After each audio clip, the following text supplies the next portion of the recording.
Hello student, स्वागत है आप सभी का उत्तर प्रदेश पॉलिटेक्निक के एक नए वीडियो में। और इस वीडियो में हम पॉलिटेक्निक फोर्थ सेमेस्टर के कम्युनिकेशन स्किल्स सेकंड सब्जेक्ट के प्रीवियस ईयर के बोर्ड पेपर का सॉल्यूशन देखेंगे। जो प्रीवियस ईयर के आपके बोर्ड पेपर है, ओरिजिनल बोर्ड पेपर है, उसका सॉल्यूशन देखेंगे और किस तरीके से आपके क्वेश्चन वगैरह अराइज होते हैं, किस तरीके से क्वेश्चन वगैरह आपसे एग्जाम में पूछा जाता है। ठीक है, पिछली वीडियो में हमने इसके सॉल्यूशन के ये जो पार्ट है आपका मैंने आपको करके बता दिया था। तो अगर आपने वो वीडियो नहीं देखा है, डायरेक्ट लिंक मैं आपको इसी वीडियो के डिस्क्रिप्शन बॉक्स में दे रहा हूँ।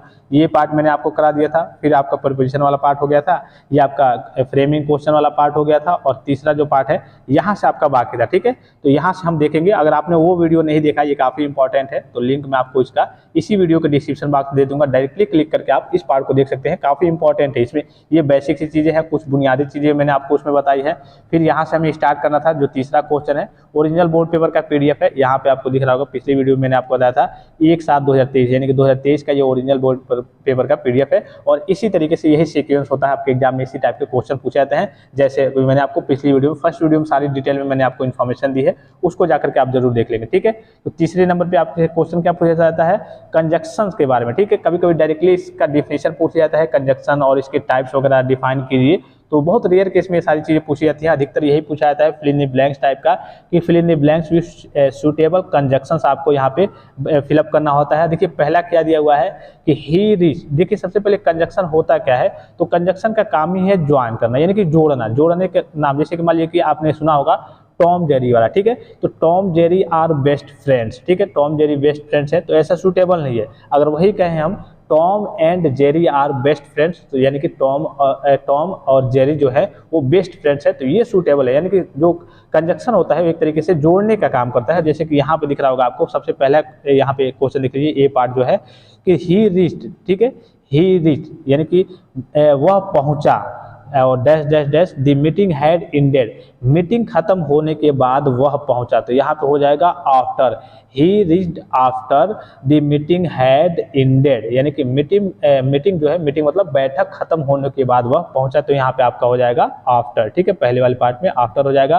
फिर दूसरा देखिए, इट इज सो हॉट। ठीक है, इट इज सो हॉट, इतनी गर्मी है, यहाँ पे dash dash dash, we can not sit outside, हम बाहर नहीं बैठ सकते, तो यहाँ पे हो जाएगा it is so hot that. It is so hot that, जब भी यहाँ पे इस टाइप का आपको दिखे तो यहाँ पे डायरेक्टली आपको दैट लगाना है। It is so hot that, इतनी गर्मी है कि हम बाहर नहीं बैठ सकते। It is so hot that we can not sit outside, यहाँ पे आपका दैट हो जाएगा। फिर नेक्स्ट क्वेश्चन देखिए, नेक्स्ट चौथे पे आता है आपका fill in the blanks with suitable forms of the verbs given in the brackets. यानी कि जो आपका ये कहिए कि आपका सेंटेंस वगैरह दिया रहेगा, और इसमें जो वर्ब रहेगा इसका कौन सा फॉर्म यहाँ पे फिलअप होगा, first form, second form, third form, या फिर आईएनजी वाला फॉर्म, या फिर यस या ईएस वाला फॉर्म, ये आपको सूटेबल तरीके से यहाँ पे फिलअप करना होता है। तो देखिए सबसे पहले इसको समझने की जरूरत है। इफ ही, यदि वह, क्या है, इफ ही, यदि वह मेरे पास, इफ ही टू मी। अब यहाँ पे क्या भरेंगे, ये जो कम तो है आपको मालूम है कि हाँ मेरे पास आया, अब आया कि आ चुका कि आ रहा है, या कम रहेगा कि कम से रहेगा, कि कम का सेकेंड फॉर्म या फिर थर्ड फॉर्म, तो कम का कम ही होता है, सेकेंड फॉर्म केम होता है। ठीक है, आपको मालूम है कम, केम, कम, या फिर कमिंग रहेगा या फिर कम्स रहेगा। ये इन सारी चीज़ों में से, इन वर्ब्स के फॉर्म में से आपको फिलअप करना है। तो इफ ही, यदि वह, यहाँ पे आपको भरना है केम। इफ ही केम टू मी, यदि वह मेरे पास आया तो मैं उसकी सहायता करूंगा। आई शैल हेल्प हिम, तो यहाँ पे आपका क्या हो जाएगा, इफ ही केम, CAME। ठीक है, इफ ही केम टू मी, यदि वह मेरे पास आया तो आई शैल हेल्प हिम, तो मैं उसकी सहायता करूंगा। ठीक है, if he came to me I shall help him. दूसरा देखिए, he dash dash dash hard so that he may stand first. इसका मतलब क्या हुआ, यहाँ देखिए आपको मालूम है कि वर्क तो रहेगा, अब वर्क रहेगा कि वर्किंग रहेगा कि वर्क्स रहेगा कि वर्क रहेगा, तो यहाँ देखिए तो हो जाएगा आपका he works, WORKS, he works hard, वह मतलब कड़ी मेहनत, या फिर कह लीजिए कि कठिन परिश्रम करता है, वह कड़ी मेहनत करता है, ताकि सो दैट, ताकि ही में स्टैंड फर्स्ट, ताकि वह प्रथम स्थान पर आ सके। क्या हो जाएगा, he works hard, he works hard, ताकि मतलब कि ही, वह कठिन परिश्रम करता है ताकि वह प्रथम स्थान पर आ सके, तो he works hard so that ही में स्टैंड फर्स्ट, यहाँ पे आपका बस यस लग जाएगा। ठीक है, फिर तीसरा देखिए, we dash dash dash each other since 1998। तो यहाँ पे क्या हो जाएगा, we know each other since 1998। यहाँ पे आपका नो का कोई फॉर्म नहीं होगा, सेम का सेम आपका यहाँ पे कॉपी पेस्ट हो जाएगा। जैसे कहते हैं ना, आप लोग भी नॉर्मली कहते होंगे we know each other since 1998, ये तो नहीं कहते होंगे सिंस 1998, ये बस इतना जरूर कहते होंगे कि हाँ वी नो ईच अदर, जैसे का तैसे हो जाएगा।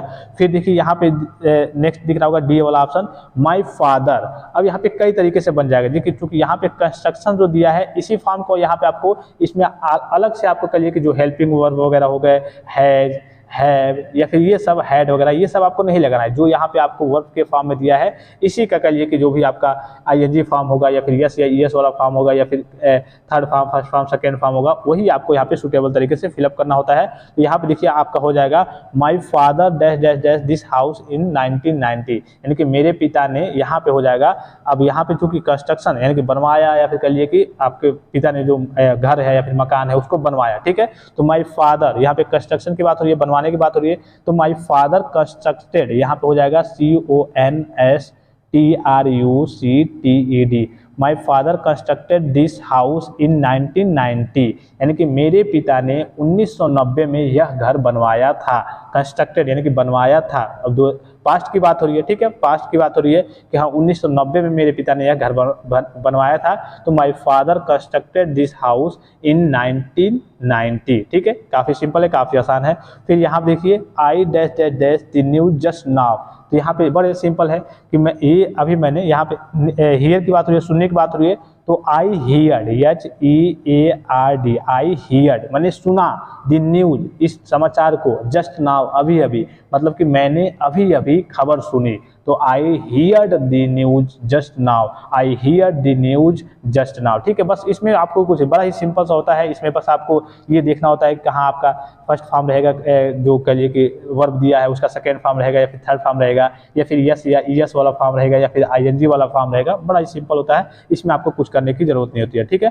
फिर देखिए नेक्स्ट क्वेश्चन है आपका अनसीन पैसेज है, एक तरीके से पैसेज आएगा, और इस पैसेज को आपको 3 बार 4 बार, जितना बहुत समय होता है आपके पास, उस दिन की बात करें एग्जाम में, कम्युनिकेशन स्किल सेकंड की बात करें तो आपके पास पर्याप्त समय होता है, इसलिए कि इसमें तो आपके लगभग कुछ समय नहीं लगेंगे। अगर आपको आता है तो बहुत जल्दी जल्दी आप कर लेंगे, ठीक है। अगर आपको नहीं आता है तो जाहिर सी बात है कि नहीं आता है तो कुछ नहीं आता है, तो आपको उल्टा पुल्टा है जैसे का तैसे भरना होगा। जब भी आप पैसेज को पढ़ेंगे कम से कम 3 बार जरूर पढ़ेंगे। अनसीन पैसेज होता है, कम से कम इसको 3 बार पढ़ना है, और इसी में से आपके क्वेश्चन के आंसर मिल जाएंगे, ठीक है। बड़ा ही सिंपल सा होता है। अब आपसे देखिए यहाँ पे पहले इसी पैसेज से यहाँ से आपके क्वेश्चन पूछे जाएंगे, और इसी क्वेश्चन के नीचे देखेंगे, यहाँ पे आप नीचे की ओर, तो यहाँ देखिए यहाँ पे आपके एंटोनिम्स, सिनोनिम्स, और यहाँ पे देखिए गिव वन वर्ड सब्स्टिट्यूशन वाले आपको दिख जाएंगे, ठीक है। तो वन वर्ड सब्स्टिट्यूशन तो यहाँ पे काफ़ी आसान है। यहाँ पे चलिए एंटोनिम्स और सिनोनिम्स। सिनोनिम्स का मतलब क्या होता है? सिनोनिम्स का मतलब होता है पर्यायवाची शब्द, जिसे आप हिंदी में कहते हैं पर्यायवाची या शब्द, या फिर एंटोनिम्स की बात करें जो नीचे वाला पार्ट दिया है, इसका मतलब होता है विलोम शब्द, ठीक है। अब यहाँ पे दिया है इंस्ट्रूमेंट, ठीक है, यहाँ पे दिया है इंस्ट्रूमेंट, ठीक है। इंस्ट्रूमेंट का मतलब क्या होता है? यंत्र कहिए, या फिर उपकरण कहिए, सामग्री कहिए, हथियार कहिए, औजार भी कह सकते हैं। तो इसका पर्यायवाची हमें लिखना है, सिनोनिम्स लिखना है, तो इसका हो जाएगा आपका टूल हो जाएगा। काफ़ी सिंपल है, टूल हो जाएगा। डिवाइस भी आप मेंशन कर सकते हैं, ठीक है। गैजेट हो जाएगा आपका GADGET, ठीक है। यूटेंसिल्स हो जाएगा, एपरेटस हो जाएगा। काफ़ी सिंपल और आसान लिखना होता है आपको, ठीक है। 1 लिख देंगे, 2 लिख देंगे, जितना आता है उतना लिख देंगे, आपको नंबर मिल जाएगा। तो यहाँ पे अगर एक्सप्लोर की बात करें तो काफ़ी सिंपल है, इसका सर्च करना है, या फिर कहिए कि खोजना वगैरह, पता लगाना, छानबीन करना, तो वही इन्वेस्टिगेशन आप लिख सकते हैं, इन्वेस्टिगेट लिख सकते हैं, ठीक है। सर्च लिख सकते हैं, रिसर्च लिख सकते हैं, या फिर एग्जामिन लिख सकते हैं, या फिर इंस्पेक्ट यानी कि निरीक्षण करना, वो भी एक तरीके से खोजने में ही आता है। इन सारी चीज़ों को आप मेंशन कर सकते हैं। फिर देखिए एंटोनिम्स यानी कि विलोम शब्द लिखना है। अवेलेबल, जाहिर सी बात है, उपलब्ध यानी कि अनअवेलेबल, अनुपलब्ध, ठीक है। यहाँ पे दिख रहा होगा ये आपको लाइटिंग, ठीक है। लाइटिंग का मतलब क्या होता है? प्रकाश वगैरह होना, बिजली चमकना वगैरह। तो लाइटिंग का आपका डार्कनिंग हो जाएगा, ठीक है। डार्कनिंग कर लिख सकते हैं। डीमिंग लिख सकते हैं, DIMMING, डीमिंग लिख सकते हैं, या फिर DULLING, धुंधला वगैरह, ये सारी चीज़ें लाइटिंग है। तो जाहिर सी बात है प्रकाश वगैरह है, तो डार्कनिंग, डीमिंग, या फिर डलिंग वगैरह आप मेंशन कर सकते हैं। काफ़ी सिंपल है, काफ़ी आसान है, ठीक है। फिर नेक्स्ट की बात करें तो उसके बाद देखिए आपके 7 नंबर के इंपॉर्टेंट वाली स्टार्ट होते हैं। इसी में आपका देखिए यहाँ पे आपको एक एप्लीकेशन लिखने के लिए कहा गया है, ठीक है। Write an application requesting your employ to grant your medical leave for 3 days. Application की बात यहाँ पे हो रही है, ठीक है। एप्लीकेशन लिखना है, एप्लीकेशन तो लगभग सभी बच्चे लिख देंगे, और इसी को अथवा में करके दिया है, ये लिखिए या फिर ये लिखिए, ठीक है। तो लेटर तो लगभग सभी बच्चों को आता होगा, लेटर मैंने आपको बताया है लेटर का तरीका। एक और मैं आपको पार्ट प्रोवाइड कर दूंगा लेटर का, कैसे आपको लेटर को कॉपी पेस्ट करना होता है, ठीक है। जो आपके एग्जाम में दिया है क्वेश्चन यही, इसी से आपको कॉपी पेस्ट करना है, आपको रटने की जरूरत नहीं है, ठीक है। फिर उसके बाद से अथवा में नीचे की ओर आएंगे तो ये आपका हो गया। फिर इन दोनों में से देखिए, फिर से आपको एक आपको मेमोरेंडम लिखना होता है या फिर सर्कुलर, जो यहाँ पे दिख रहा होगा सर्कुलर, इन दोनों में से कोई एक लिखना होता है। ये भी 7-7 नंबर का होता है, तो ये भी काफी सिंपल सा होता है। फिर से आपका 7 नंबर से फिर से पूछेगा 8वें क्वेश्चन में, इसमें देखिए आपको एक मीटिंग एजेंडा देगा, ठीक है, यहाँ पे, और एक आपका देगा यहाँ पे देखिए राइट ए लेटर, ठीक है। तो अब यहाँ पे ऊपर भी आपने लेटर देखा होगा, लेटर एप्लीकेशन 7 नंबर वहां से हो गया।